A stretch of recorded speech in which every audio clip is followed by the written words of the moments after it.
Hi guys, welcome back to our channel Gaming Basics. In today's video, I will be teaching you guys how to get the Sylas Champion on your League of Legends. So at first, just open your game through the Riot client, and as you open your game, go in the option store right here and just select it to view the store page. And as you view the store page, again look at the top and select this option Champions right here. And as you select it, just scroll down where you can see the Sylas Champion and just select it at first.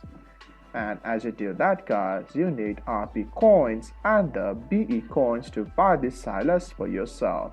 If you don't have the RP coin, you can just top up the RP coin for yourself. So guys, that's how you get the Sylas Champion on your League of Legends.